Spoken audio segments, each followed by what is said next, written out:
ಯೇಸು ಕ್ರಿಸ್ತನ ನಾಮದಲ್ಲಿ ಎಲ್ಲ ಆತ್ಮೀಯರಿಗೂ ನನ್ನ ಹೃದಯಪೂರ್ವಕದ ವಂದನೆಗಳು ಪ್ರೇರೆ. ಈ ದಿನದಂದು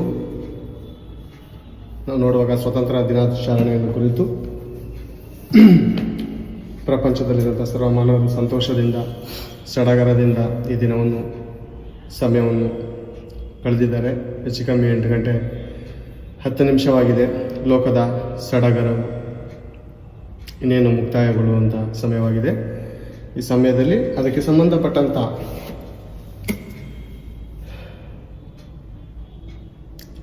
ವಿಷಯವನ್ನು ಕುರಿತು ಈ ದಿನ ನಾವು ಮಾತನಾಡಿಕೊಂಡು ಅದಕ್ಕಿಂತ ಮುಂಚೆ ಚಿಕ್ಕ ಪ್ರಾರ್ಥನೆ ಮಾಡಿಕೊಂಡು ಈ ಕೂಟವನ್ನು ಪ್ರಾರಂಭ ಮಾಡಿಕೊಂಡು. ನಮ್ಮನ್ನು ಅಧಿಕವಾಗಿ ಪ್ರೀತಿಸುವಂಥ ತಂದೆಯಾದ ದೇವರೇ, ನಿಮಗೆ ಸ್ತೋತ್ರಗಳು ತಂದೆ. ಈ ದಿನ ನಿಮ್ಮ ಮಾತುಗಳನ್ನು ಹೇಳುವುದಕ್ಕೆ ನನಗೆ ಒಳ್ಳೆಯ ಸಮಯವನ್ನು ಒದಗಿಸಿಕೊಟ್ಟಿದ್ದಕ್ಕಾಗಿ ನಿಮಗೆ ಸ್ತೋತ್ರಗಳು, ಕೃತಜ್ಞತೆಗಳು ತಂದೆ. ಹೇಳುವಂಥ ಮಾತುಗಳು ತಂದೆ ಕೇವಲ ನಿಮ್ಮ ಆತ್ಮನ ಮೂಲಕ ಬರುವುದಕ್ಕೆ ಸಹಾಯ ಮಾಡಿದೆ ತಂದೆ. ನನ್ನ ಬುದ್ಧಿ, ನನ್ನ ಜ್ಞಾನ, ನನ್ನ ಆಲೋಚನೆಯಿಂದ ಒಂದು ಮಾತನ್ನು ಮಾತನಾಡದೆ ತಂದೆ, ಕೇವಲ ನಿಮ್ಮ ಆತ್ಮನ ಪ್ರೇರೇಪಣೆಯಿಂದ ಮಾತನಾಡಲು ತಂದೆ ನನಗೆ ಸಹಾಯ ಮಾಡಿ ನಡೆಸಬೇಕೆಂದು ಈ ಪ್ರಾರ್ಥನೆಯನ್ನು ನಿಮ್ಮ ಪ್ರಿಯಕುಮಾರ ನಮ್ಮ ರಕ್ಷಕನಾದ ಕ್ರಿಸ್ತೇಸನನ್ನು ಪ್ರಾರ್ಥಿಸಿ ಬೇಡಿ ಹೊಂದಿದ್ದೀನಪ್ಪ ತಂದೆ, ಆಮೇಲೆ. ಎಲ್ಲ ದೇವ ಜನರಿಗೆ ಮತ್ತೊಂದು ಸರಿ ಯೇಸು ಕ್ರಿಸ್ತನ ವಂದನೆಗಳು ಪ್ರೇರೆ. ಈ ದಿನ ಪ್ರಾಮುಖ್ಯವಾದ ಅಂಶ ನಾನು ನೋಡಿಕೊಳ್ಳುವುದಕ್ಕೆ ಹೋಗ್ತಾ ಇದ್ದೆ ಪ್ರೇರೆ. ಏನೆಂಬುದಾಗಿ ನೋಡುವಾಗ, ಈ ದಿನ ಪ್ರಪಂಚವು ಸ್ವತಂತ್ರ ದಿನಾಚರಣೆಯನ್ನು ಆಚರಿಸಿಕೊಳ್ಳುತ್ತಾ ಇದೆ. ಬಹಳ ಸಂತೋಷಕರವಾದಂಥ ವಿಷಯ. ನಾವು ನೋಡುವಾಗ ಪ್ರೇರೆ, ದೇವರು ನಮ್ಮ ಜೀವಿತದಲ್ಲಿ ಬಯಸುವಂಥ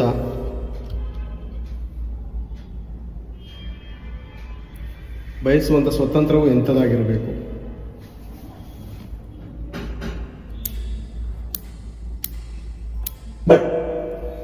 ದೇವರು ನಮ್ಮ ಜೀವಿತದಲ್ಲಿ ಬಯಸುವಂಥ ಸ್ವತಂತ್ರವು ಹೇಗಿರಬೇಕು ಅನ್ನುವಂಥ ಆಲೋಚನೆಯನ್ನು ಈ ದಿನ ನಾವು ಮಾಡಿಕೊಳ್ಳೋಣ ಪ್ರೇರೆ. ಓಕೆನಾ ಪ್ರೇರೆ? ಸ್ವತಂತ್ರ ದಿನಾಚರಣೆದಂದು 3 ಥರದ ಬಣ್ಣದ ಧ್ವಜವನ್ನು ಆರಿಸುತ್ತೇವೆ ಪ್ರೇರೆ. ಎಲ್ಲರೂ ಸರ್ವಜನರ ಹೌದು ಪ್ರೇರೆ, ಸರ್ವಜನರು ಆರಿಸುತ್ತೇವೆ.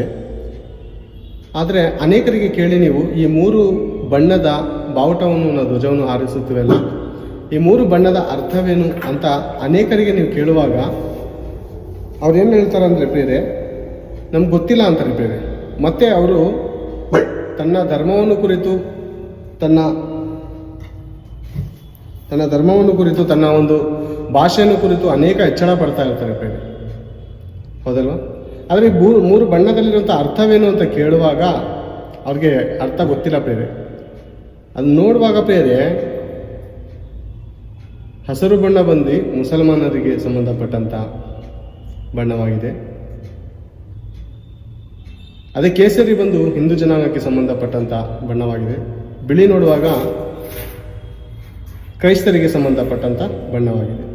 ಅನೇಕರಿಗೆ ವಿಷಯ ಗೊತ್ತು, ಅನೇಕರಿಗೆ ಗೊತ್ತಿಲ್ಲ. ಈ 3 ಜನ ಯಾರಂದ್ರೆ ಪ್ರೇರೆ, ಒಂದೇ ತಂದೆಯ ಮಕ್ಕಳು. ಹೌದಾ? 3 ಜನ ಒಂದೇ ಬಣ್ಣ, ಒಂದೇ ಬಣ್ಣದಲ್ಲಿ ನಾವು ಸೇರಿಸಿದ್ದೀವಿ ಅಂದರೆ ನಾವು ಹೇಗಿರಬೇಕು? 3 ಜನ 3 ಬಣ್ಣದ ಜನಾಂಗದವರು, 3 ಜನರು, 3 ಬಣ್ಣದ ಭಾಷೆಯವರು, 3 ಜನದ ಭಾಷೆಯವರು ನಾವು ಜೀವಿಸುವಾಗ ಪ್ರೇರೆ ಹೇಗೆ ಪ್ರೇರೆ ಜೀವಿಸಬೇಕು? ಎಲ್ಲರೂ ಒಂದೇ ತಂದೆಯ ಮಕ್ಕಳಲ್ಲ ಪ್ರೇರೆ. ಆ ರೀತಿಲಿ ಜೀವನ ಮಾಡಬೇಕಾಗಿದೆ. ಆದರೆ ಕೆಲವರು ರಾಜಕಾರಣಿಗಳು ಏನು ಮಾಡ್ತಾ ಇದ್ದಾರೆ ಅಂದರೆ ಪ್ರೇರೆ, ಈ ದಿನ ತನ್ನ ಕಾರ್ಯಗಳನ್ನು ಸಫಲಪಡಿಸಿಕೊಳ್ಳುವುದಕ್ಕೆ ಮನುಷ್ಯರ ಮಧ್ಯದಲ್ಲಿ ಜಗಳಗಳು, ಕಕ್ಷ ಭೇದಗಳನ್ನು ಹುಟ್ಟಿಸಿ ಈ ದಿನ ಮನುಷ್ಯರು ಕಿತ್ತಾಡಿಕೊಂಡು ಹೊಡೆದಾಡಿಕೊಂಡು ಸಾಯುವಂಥ ದುಸ್ಥಿತಿಗೆ ತಂದಿದ್ದಾರೆ ಪ್ರೇರೆ. ಹೌದಲ್ವ ಪ್ರೇರೆ? ಮನುಷ್ಯರು ಹೊಡೆದಾಡಿಕೊಂಡು ಸಾಯುವಂಥ ಪರಿಸ್ಥಿತಿಗೆ ಈ ರಾಜಕಾರಣಿಗಳು ತಂದಿದ್ದಾರೆ ಪ್ರೇರೆ. ನೋಡಿ, ರಾಜಕೀಯ ಅನ್ನೋದು ಎಂಥ ಕ್ರೂರವಾದದ್ದು ಅಂದರೆ ಪ್ರೇರೆ, ಸ್ವಲ್ಪ ಜನ ಬದುಕೋದಕ್ಕೋಸ್ಕರ, ಆ ಅಧಿಕಾರಿಗಳು ಬದುಕೋದಕ್ಕೋಸ್ಕರ ಎಲ್ಲರ ಮೇಲೆ ಜಗಳದ ಬೀಜವನ್ನು ಬಿತ್ತುವಂಥ ಕಾರ್ಯಗಳನ್ನು ಮಾಡ್ತಾ ಇದ್ದಾರೆ ಪ್ರೇರೆ. ಅಣ್ಣ ತಮ್ಮಂದಿರ ಮಧ್ಯದಲ್ಲಿ ಒಂದೇ ಜನಾಂಗವಾಗಿರುವಂಥ, ಒಂದೇ ತಂದೆಯ ದೇವರ ಮಕ್ಕಳಾಗಿರುವಂಥ ನಮ್ಮ ಮಧ್ಯದಲ್ಲಿ ಸಮಾಧಾನವಿಲ್ಲ ಪ್ರೇರೆ, ಶಾಂತಿ ಇಲ್ಲ. ಆ ದೇವರು ನೊಂದುಕೊಳ್ತಾ ಇದ್ದಾನೆ ಪ್ರಿಯರೇ. ನಾನು ಇವರನ್ನ ಹೆತ್ತಿದ್ದೇನೆ, ನಾನು ಇವರನ್ನು ಪಡೆದಿದ್ದೇನೆ, ಎಲ್ಲರೂ ನನ್ನ ಮಕ್ಕಳು, ನೀವೆಲ್ಲರೂ ಒಬ್ಬರನ್ನೊಬ್ಬರು ಪ್ರೀತಿಸಿರಿ, ಒಬ್ಬರನ್ನೊಬ್ಬರು ಕರುಣಿಸಿರಿ, ಅಷ್ಟೇ ಹೊರತು ನಾನು ಏನು ಬೇಡ್ತಾ ಇಲ್ಲ ಅಂತ ಮೀಕನು ಬರೆದ ಗ್ರಂಥದಲ್ಲಿ 6ನೇ ಅಧ್ಯಾಯ 8ನೇ ವಚನ ನೋಡ್ತೀನಿ ಪ್ರಿಯರೇ. ಮನುಷ್ಯನೇ, ಒಳ್ಳೆಯದು ಇಂಥದ್ದೇ ಎಂದು ನಿನಗೆ ಗೊತ್ತಿದೆ, ಕರುಣೆಯಲ್ಲಿ ಆಸಕ್ತನಾಗಿರುವುದು, ನಿನ್ನ ದೇವರಿಗೆ ನಮ್ರವಾಗಿ ನಡೆದುಕೊಳ್ಳುವುದು, ಒಬ್ಬರನ್ನೊಬ್ಬರು ಪ್ರೀತಿಸುವಂಥದ್ದನ್ನೇ ಹೊರತು ಮತ್ತೇನು ನಿನ್ನಿಂದ ನಾನು ಅಪೇಕ್ಷಿಸ್ತಾ ಇಲ್ವಲ್ಲ. ನೀನು ಮನುಷ್ಯನು ಪ್ರೀತಿಸಬೇಕು. ನಾನು ಪ್ರೀತಿ ಸ್ವರೂಪಿ, ನೀನು ಪ್ರೀತಿ ಸ್ವರೂಪಿ ಆಗಬೇಕು. ಪ್ರೀತಿಸುವುದು ಪ್ರೇರೆ ಬಹಳ ಕಷ್ಟ, ದ್ವೇಷಿಸೋದು ಬಹಳ ಸುಲಭ. ಹೌದಾ? ಅಂದರೆ ಸುಲಭವಾದ ಮಾರ್ಗ ನಿಮ್ಮ ಜೀವನ ಹಾಳು ಮಾಡ್ತಾ ಇದೆ. ಏನು ಕಷ್ಟಪಟ್ಟರೆ ನಮಗೆ ಕೂಲಿ ದೊರಕೋದು. ನಮ್ಮ ಪ್ರತಿದಿನದ ನಿತ್ಯದ ಕೆಲಸದಲ್ಲಿ ಅರ್ಧ ಗಂಟೆ ಆದರೂ ಕೆಲಸ ಮಾಡಬೇಕಲ್ವಾ? ಅರ್ಧ ಗಂಟೆ ಆದರೂ ಕೆಲಸ ಮಾಡಿದ್ರೆ ಅಲ್ವಾ ನಮಗೆ ಕೂಲಿ ದೊರಕುತ್ತೆ. ಅಂದರೆ ಕೆಲಸದಲ್ಲಿ ಕಷ್ಟ ಇದೆಯಾ? ಖಂಡಿತ ಕೆಲಸ ಇದೆ. ಆಫೀಸರಲ್ಲಿ ಚೇರಲ್ಲಿ ಕೂತ್ಕೊಂಡು ಇರೋನಿಗೂ ಕೂಡ ಕೆಲಸವಿದೆ. ಕಂಪ್ಯೂಟರ್ ಆಪರೇಟ್ ಮಾಡಬೇಕಾಗುತ್ತೆ, ಯಜಮಾನರಿಗೆ ಲೆಕ್ಕ ತೋರಿಸ್ಬೇಕಾಗುತ್ತೆ. ಕಷ್ಟ ಇದೆಯಾ? ಖಂಡಿತ ಕಷ್ಟ ಇದೆ. ಕಷ್ಟಪಟ್ಟಾದ್ಮೇಲೆ ಏನಾಗುತ್ತೆ? ಸುಖ ಸಿಗುತ್ತೆ ಪ್ರೇರೆ. ಅದೇ ರೀತಿ ಪ್ರೇರೆ ಪ್ರೀತಿಸುವುದೇನೆಂದರೆ ಕಷ್ಟಕರವಾದಂಥ ವಿಷಯ. ಅದರಲ್ಲೂ ಶತ್ರುಗಳನ್ನು ಪ್ರೀತಿಸುವಂಥದ್ದು ಅಷ್ಟು ಸುಲಭವಲ್ಲ, ಬಹಳನೇ ಕಷ್ಟ. ದೇವ್ರು ಹೇಳುವಂಥ ಮಾತೇನು ಗೊತ್ತಾ? ನೀನು ಕಷ್ಟಪಟ್ಟಾದರೂ ಬೇರೆಯವ್ರನ್ನ ನೀನು ಇಷ್ಟಪಡಬೇಕು. ಅಂದರೆ ಹೆಣ್ಣಿನ ಸಂಬಂಧವಾಗಿ ನಾನು ಮಾತಾಡ್ತಾ ಇಲ್ಲ. ಮನುಷ್ಯರನ್ನು ದಯೆ ತೋರಿಸುವವನಾಗಿರಬೇಕು, ಕರುಣೆ ತೋರಿಸುವವನಾಗಿರಬೇಕು, ಪ್ರೀತಿಸುವವನಾಗಿರಬೇಕು, ಸಹಾಯ ಮಾಡುವಂತಕ್ಕೆ ಮನಸ್ಸುಳ್ಳವನಾಗಿರಬೇಕು ಅನ್ನೋದೇ ದೇವರ ಆಸೆ, ದೇವರ ಸಂಕಲ್ಪ, ದೇವರ ಮನಸ್ಸು. ಈ ಥರ ಆಲೋಚನೆಯಿಂದ ಇರುವಂಥ ಮನುಷ್ಯರನ್ನು ಎದುರು ನೋಡ್ತಾ ಇದ್ದಾರೆ ಈ ದಿನ. ಓಕೆನಾ? ಈ 3 ಬಣ್ಣದಲ್ಲಿರುವಂಥ ಅರ್ಥ ಸರ್ವ 3 ಜನಾಂಗದವರು ಕೂಡ ಒಂದೇ ತಂದೆಯ ಮಕ್ಕಳು. ಓಕೆನಾ? ಈ ಬಣ್ಣದವರೆಲ್ಲರೂ ಒಂದುಗೂಡಿ ಇರಬೇಕು. ಹಿಂದೂ ಕೂಡ, ಮುಸಲ್ಮಾನ್ ಕೂಡ, ಕ್ರೈಸ್ತರು ಕೂಡ ಎಲ್ಲರೂ ಬಂಧುಗಳು ಪ್ರೇರೆ. ನಾವೆಲ್ಲರೂ ಆ ತಂದೆಯಾದ ಪರಮಾತ್ಮನ ಹೇಳುವಂಥ ಮಾತು ಅಪೋಸ್ತಲರ ಕೃತ್ಯಗಳು ಎನ್ನುವಂಥ ಸತ್ಯವೇದ ಗ್ರಂಥದಲ್ಲಿ ಒಂದು ಮಾತಿದೆ. ಅಪೋಸ್ತಲರ ಪುಸ್ತಕದಲ್ಲಿ 17ನೇ ಅಧ್ಯಾಯ 26ನೇ ವಚನದಲ್ಲಿ ಒಂದು ಸಾರಿ ನೋಡುವಾಗ ದೇವರು ಹೇಳುವಂಥ ಮಾತು, ಆತನು ಒಬ್ಬನಿಂದಲೇ ಎಲ್ಲ ಜನಾಂಗದವರನ್ನು ಹುಟ್ಟಿಸಿ ಅವರವರವರು ಇರತಕ್ಕಂಥ ಸ್ಥಳಗಳನ್ನು, ಅವರವರ ನಿವಾಸಗಳ ಮೇರೆಗಳನ್ನು ನಿಷ್ಕರಿಸಿ, ಒಂದು ವೇಳೆ ತಡವಾಡಿ ನನ್ನನ್ನು ಕಂಡುಕೊಂಡಾರೆನ್ನುವಂಥ ದೀರ್ಘ ಶಾಂತಿಯಿಂದ ದೇವರು ಕಾಯ್ತಾ ಇದ್ದಾನೆ. ದೇವರು ದೀರ್ಘ ಶಾಂತಿಯಿಂದ ಕಾಯ್ತಾ ಇದ್ದಾನೆ. ಆತನು ಶಾಂತಿದಾಯಕನು ಪ್ರೇರೆ. ದೇವರು ಕೋಪ ಮಾಡಿಕೊಂಡ್ರೆ ನಮ್ಮನ್ನ ಹಾಳು ಮಾಡೋದು ಎಷ್ಟೊತ್ತು ಹೇಳಿ. ತಂದೆ ಮಕ್ಕಳನ್ನು ಹೊಡೆದು ಹಾಳು ಮಾಡುವಂಥದ್ದು ದೊಡ್ಡ ವಿಷಯನ? ಖಂಡಿತ ಸುಲಭವಾದ ವಿಷಯ. ಆದರೆ ದೇವರು ಕಷ್ಟಪಡ್ತಾ ಇದ್ದಾರೆ. ಎಂತಕ್ಕೆ? ಪ್ರೀತಿಸ್ತಾ ಇದ್ದಾರೆ. ಕಷ್ಟಪಟ್ಟು ನಮ್ಮ ಪಾಪಗಳನ್ನು ಕ್ಷಮಿಸುತ್ತಾ, ಸಹಿಸುತ್ತಾ, ಕಷ್ಟಪಟ್ಟು ನಮ್ಮನ್ನು ಸಹಿಸ್ಕೊತಾ ಇದ್ದಾರೆ. ಅದೇ ರೀತಿ ಕೂಡ ನಾವು ಕೂಡ ಕಷ್ಟಪಟ್ಟಾದರೂ ಇನ್ನೊಬ್ಬನ ಭಾಷೆ ಜನಾಂಗದವನ್ನು, ಇನ್ನೊಬ್ಬನ ಊರಿನ ಜನಾಂಗದವನ್ನು, ಮತ್ತೊಬ್ಬನ ಕುಲದವನನ್ನು ಕೂಡ ನಾವೇನು ಮಾಡಬೇಕಂದ್ರೆ ಕಷ್ಟಪಟ್ಟು ಪ್ರೀತಿಸಬೇಕಾಗುತ್ತದೆ. ಒಂದು ಸಾರಿ ಕ್ಷಮಿಸೋದಕ್ಕೆ, ಪ್ರೀತಿಸುವುದಕ್ಕೆ ನೀವು ಮನಸ್ಸು ಮಾಡಿ ನಿಜವಾಗ್ಲೂ ಅದರಲ್ಲಿರುವಂಥ ಸಂತೋಷನೇ ಬೇರೆ, ಅದರಲ್ಲಿರುವಂಥ ಆನಂದನೇ ಬೇರೆ. ಕ್ರೋಧವು ಎಲುಬುಗಳಿಗೆ ಕ್ಷಯವಂತೆ ಬೇರೆ.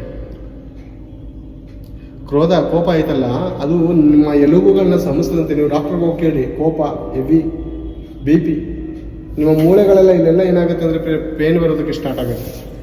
ನೀವು ದಯೆ ತೋರಿಸಿ ಮತ್ತೊಬ್ಬನನ್ನು ಕ್ಷಮಿಸೋದಕ್ಕೆ ನೀವು ಶುರು ಮಾಡಿದರೆ ನೀವು ಆರೋಗ್ಯಕರವಾಗಿಯೂ ಕೂಡ ಜೀವಿಸ್ತೀರಾ. ದೇವರ ದೃಷ್ಟಿಯಲ್ಲೂ ಕೂಡ ನೀವು ಮಾನ್ಯರಾಗಿ ಎನಿಸಲ್ಪಡ್ತೀರ. ಕ್ಷಮಿಸುವ ಗುಣದಿಂದನ? ಹೌದು ಪ್ರಿಯ, ಕ್ಷಮಿಸುವ ಗುಣ ದೊಡ್ಡದ್ದು ಪ್ರಿಯ, ಶ್ರೇಷ್ಠವಾದದ್ದು. ಅದು ಕೆಲವರಲ್ಲಿ ಮಾತ್ರ ಇರ್ತದೆ, ಎಲ್ಲರಲ್ಲೂ ಮತ್ತೆ ಅದು ಇರುವುದು ಬಹಳ ಕಷ್ಟಕರವಾದಂಥ ವಿಷಯ. ಯಾಕಂದರೆ ದಾರಿ ತಪ್ಪೋಗಿದ್ದಾರೆ ಪ್ರಿಯ, ಅನೇಕರು ದಾರಿ ತಪ್ಪಿ ಬಳಲುತ್ತಿದ್ದಾರೆ. ಓಕೆನಾ ಪ್ರಿಯರೇ? ಈ ದಿನ ಸ್ವತಂತ್ರ ದಿನಾಚರಣೆಗೆ ಸಂಬಂಧಪಟ್ಟಂಥ ಕೆಲವೊಂದು ಮಾತುಗಳನ್ನು ನೋಡಿಕೊಳ್ಳೋಣ. ದೇವರು ಇಷ್ಟಪಡುವಂಥ ಸ್ವತಂತ್ರ ಎಂಥದ್ದು? ನಾವು ಸ್ವತಂತ್ರದಲ್ಲಿ ಇದ್ದೇವೆ ಅಂತ ಏನಾದರೂ ಮರಳುದಂದಲ್ಲಿದ್ದೇವ? ದೇಶ ಸ್ವತಂತ್ರದಲ್ಲಿ ಇದ್ದೇ ಅಂದುಕೊಂಡಿದ್ದೇವೆ. ಓಕೆ, ದೇಶದ ಒಳಗಡೆ ಇರುವಂಥ ಮಾನವರಿಗೆ ಏನಾದರೂ ಸ್ವತಂತ್ರತೆ ಇದೆಯಾ? ಇದೆಯಾ ಪ್ರೇರೆ? ನಿಮ್ಮ ಮನಸ್ಸಾಕ್ಷಿ ಮುಟ್ಕೊಂಡು ಹೇಳಿ. ನಿಮ್ಮ ಸಾಕ್ಷಿಯಾಗಿ ಹೇಳಿ, ನಿಮಗೆ ಸ್ವತಂತ್ರವಿದೆಯಾ? ಜನರು ಯಾವ್ಯಾವುದರಲ್ಲಿ ಬಂಧಿತರಾಗಿದ್ದಾರಂತ ಚಿಕ್ಕ ಚಿಕ್ಕ ಉದಾಹರಣೆಗಳನ್ನು ಕೊಡ್ತೇನೆ. ಇದು ಪ್ರಪಂಚವನ್ನು ಖೈದಿಯಾಗಿ ಇಟ್ಕೊಂಡಿದೆ. ಈ ಚಿಕ್ಕ ಮಾತುಗಳೇ ನೀವು ಪಾಲಿಸೋದಕ್ಕೆ ಆಗ್ತಾ ಇಲ್ಲ ಪ್ರೇಮ. ನೋಡಿ ಪ್ರೇಮ, ಏಷಾಯನು ಬರೆದ ಪ್ರವಾದನೆ ಗ್ರಂಥ 5ನೇ ಅಧ್ಯಾಯ 11ನೇ ವಚನದಿಂದ ನೋಡಿಕೊಳ್ಳೋಣ. ಅಯ್ಯೋ ಮಧ್ಯದ ಗಿಳಿನಿಂದಲೇ, ಅಯ್ಯೋ ಮಧ್ಯದ ಗಿಳಿಯಿಂದಲೇ, ಅಯ್ಯೋ ಅಂತ ಆ ತಂದೆಯಾದ ಪರಮಾತ್ಮನು ತಲೆ ಮೇಲೆ ಕೈ ಇಟ್ಕೊತಾ ಇದ್ದಾನೆ. ಅಯ್ಯೋ ಮಧ್ಯದ ಗಿಳಿಯಿಂದಲೇ ಮುಂಜಾನೆ ಎದ್ದು ಸಂಜೆ ಆದ ಮೇಲೆಯೂ ದ್ರಾಕ್ಷರಸದಿಂದ ಅಮಲೇರಿದವರಾಗಿ ಕಾಲ ಕಳೆಯುವವರ ಪಾಡು ಏನು ಹೇಳಲಿ? ಅಯ್ಯೋ ಮುಂಜಾನೆ ಎದ್ದು ಸಂಜೆ ಆಗೋವರೆಗೂ ಕುಡಿಯುತ್ತಾ ತಿನ್ನುತ್ತಾ ಕಾಲವನ್ನು ಹರಣ ಮಾಡುವವರೇ, ಅಂದರೆ ಕಾಲವನ್ನು ಸಮಯವನ್ನು ವೇಸ್ಟ್ ಆಗಿ ಟೈಮ್ ಪಾಸ್ ಮಾಡುವವರೇ, ನಿಮಗೆ ಬಂದಿರುವಂಥ ಗತಿ ಎಂಥ ಗತಿ ಅಂದರೆ ಅದು ಏನು ಹೇಳಲಿ? ಕಿನ್ನರಿ ಕೊಡ್ದ ನಂತರ ಕಿನ್ನರಿ ಡ್ಯಾನ್ಸ್, ವೀಣೆ, ದಮ್ಮಡಿ, ಕೊಳಲು, ದ್ರಾಕ್ಷರಸ ಇವುಗಳೇ ಅವರ ಔತಣಗಳ ಸೊಬಗು. ಅಂದ್ರೆ ಇದರಲ್ಲಿ ನಿಮಗೆ ಸೊಬಗಿದೆಯಾ? ಹುಡುಗುತನದಲ್ಲಿ ನಿಮಗೆ ಸೊಬಗಿದೆಯಾ? ವ್ಯಭಿಚಾರದಲ್ಲಿ ನಿಮಗೆ ಸೊಬಗಿದೆಯಾ? ಸಿಗರೆಟ್ ಸೇದೋದ್ರಲ್ಲಿ ನಿಮಗೆ ಸೊಬಗಿದೆಯಾ? ಹಬ್ಬ ಮಾಡೋದ್ರಲ್ಲಿ ನಿಮಗೆ ಸೊಬಗಿದೆಯಾ? ಸೊಬಗು ಯೆಹೋವನ ಕೆಲಸವನ್ನು, ಅಂದರೆ ತಂದೆಯಾದ ಪರಮಾತ್ಮನ ಕೆಲಸವನ್ನು ಅವರು ಲಕ್ಷಿಸರು. ಏನ್ ಬೇರೆ, ತಾಯಿಯ ಗರ್ಭದಲ್ಲಿ ಅದ್ಭುತವಾಗಿ ದೇವರು ಕೆಲಸ ನಡೆಸಿದ್ದಾರೆ. ತನ್ನ ಅಂಗೈಯಿಂದ ದೇವರು ನಮ್ಮನ್ನು ಚಿತ್ರಿಸಿದ್ದಾರೆ. ಆತನ ಕೆಲಸ ಭೂಮಿ ಉಂಟು ಮಾಡಿದ್ದಾನೆ, ಆಕಾಶ ಉಂಟು ಮಾಡಿದ್ದಾನೆ, ದೊಡ್ಡ ದೊಡ್ಡ ಸೂರ್ಯಗಳನ್ನು ನಮಗೆ ಬೆಳಕಾಗಿ ನಿಲ್ಲಿಸಿದ್ದಾನೆ, ಕೋಟ್ಯಾನುಕೋಟಿ ನಕ್ಷತ್ರಗಳನ್ನು ಉಂಟು ಮಾಡಿದ್ದಾನೆ. ಇಡೀ ಪ್ರಪಂಚವನ್ನು ಪಂಚಭೂತಗಳನ್ನು ದೇವರು ಉಂಟು ಮಾಡಿ, ದೇವರು ಹೇಳುವಂಥ ಮಾತೇನೆಂದ್ರೆ, ದೇವರ ಕೆಲಸವನ್ನು ಇವರು ತಿಳಿಯರು. ಇವ್ರಿಗೆ ಈ ದೇಶದಲ್ಲಿ ಮಾಡಿರೋಂಥ ಕೆಲಸವಿರ್ಬೋದು, ಈ ಭೂಮಿ ಉಂಟು ಮಾಡುವಂಥ ಕೆಲಸ ಇದಿರ್ಬೋದು, ಓಕೆ. ನನಗೆ ಅದ್ಭುತವಾಗಿಯೂ ಅತಿಶಯವಾಗಿಯೂ ದೇವರು ತಾಯಿ ಗರ್ಭದಲ್ಲಿ 9 ತಿಂಗಳು ಕೆಲಸ ಮಾಡಿ, ಹಗಲು ಅನ್ನದೇ ರಾತ್ರಿ ಅನ್ನದೇ ನಿನ್ನ ತಾಯಿ ಗರ್ಭದಲ್ಲಿ ನೀನು ಅಂಡಾಳಾಗಿರುವಾಗ ದೇವರು ನಿನ್ನನ್ನು ಅದ್ಭುತವಾಗಿಯೂ ವಿಚಿತ್ರವಾಗಿಯೂ ಒಂದೊಂದು ಅಂಗಗಳನ್ನು ಅತಿಶಯವಾಗಿ ರೂಪಿಸುವಾಗ ದೇವರ ಕೆಲಸವನ್ನು ಯಾರು ಅರ್ಥ ಮಾಡ್ಕೋತಾ ಇಲ್ಲವಂತೆ. ಒಬ್ಬ ಶಿಲೆ ಕೆತ್ತುವವನನ್ನು ನೀನು ವಿಚಾರಿಸು, ಆ ಶಿಲೆ ಕೆತ್ತಬೇಕಾದ್ರೆ ಎಷ್ಟು ರಾತ್ರಿ ಎಷ್ಟು ಹಗಲುಗಳು ಆತನು ಕಷ್ಟಪಟ್ಟಿರ್ತಾನೆ. ಎಷ್ಟು ರಾತ್ರಿ ಎಷ್ಟು ಹಗಲು ಒಬ್ಬ ಶಿಲೆ ಕೆತ್ತುವಂತ ಕಲಾಕಾರ ಅಂತೀವ, ಕಲಾವಿದ ಅಂತೀವ, ಆತನನ್ನು ವಿಚಾರಿಸು. ಆ ಬಣ್ಣ ಬಣ್ಣದ ಗೊಂಬೆಗಳನ್ನು, ಬಣ್ಣ ಬಣ್ಣದ ಚಿತ್ರದ ಪ್ರಾಣಿಗಳನ್ನು ಆತನು ಕೆತ್ತಬೇಕಾದರೆ ಅಥವಾ ಒಂದು ಶಿಲೆಯನ್ನು ಕಲ್ಲಾಗಿ ನಿಲ್ಲಿಸಬೇಕಾದರೆ ಒಂದು ಆ ಮಾಡುವಂಥ ಕೆಲಸಗಾರನ ಬಳಿಲಿ ಹೋಗಿ ಕೇಳು, ಆತನ ಕಷ್ಟ ಎಂಥದ್ದು ಅಂತ. ದೇವರು ಪ್ರತಿ ಮಾನವರ ತಾಯಿಯ ಗರ್ಭದಲ್ಲಿ ನಮ್ಮನ್ನು ರೂಪಿಸ್ತಾ ಇದ್ದಾನೆ ಸ್ವಂತ ಕೈಗಳಿಂದ. ದೇವದೂತರಿಗೆ ಅಪ್ಪಣೆ ಕೊಟ್ಟು ಕೆಲಸ ಮಾಡಿಸ್ತಾ ಇಲ್ಲ. ಸ್ವತಃ ದೇವರೇ ಅಂಗೈಯಲ್ಲಿ ದೇವರು ಚಿತ್ರಿಸ್ತಾ ಇದ್ದಾರೆ. ತಾಯಿಯ ಗರ್ಭದಲ್ಲಿ ನಿನ್ನನ್ನು ನನ್ನನ್ನು ಪ್ರತಿಯೊಂದು ತಾಯಿ ಗರ್ಭದಲ್ಲಿ ಒಂದು ದಿನಕ್ಕೆ ಎಷ್ಟು 1000 ಜನ ಹುಟ್ಟಬಹುದು ಡೆಲಿವರಿ, ಅಷ್ಟು 1000 ಜನಕ್ಕೂ ದೇವರು ತನ್ನ ಕೈಯಿಂದ ರೂಪಿಸ್ತಾ ಇದ್ದಾನೆ, ಕೆತ್ತುತ್ತಾ ಇದ್ದಾನೆ. ಕಣ್ಣು ನನ್ನ ಮಗಳಿಗೆ ಈ ರೀತಿ ಇರಬೇಕು, ಹುಬ್ಬು ನನ್ನ ಮಗಳಿಗೆ ಈ ರೀತಿ ಇರಬೇಕು, ತುಟಿಗಳು ನನ್ನ ಮಗಳಿಗೆ ಈ ರೀತಿ ಇರಬೇಕು, ಮೂಗು ಈ ರೀತಿ ಇರಬೇಕು, ಕಣ್ಣು ಈ ರೀತಿ ಆಗಬೇಕು, ನನ್ನ ಮಗನಿಗೆ ಕೂದಲು ಈ ರೀತಿ ಇರಬೇಕು, ಕಿವಿಗಳು ಈ ರೀತಿ ಇರಬೇಕು ಅಲ್ವಾ? ಮೀಸೆ ಬರುವಂತ ಜಾಗ ಇಷ್ಟಕ್ಕೆ ಮಾತ್ರ ಮೀಸೆ ಬರಬೇಕು ಅಲ್ವಾ?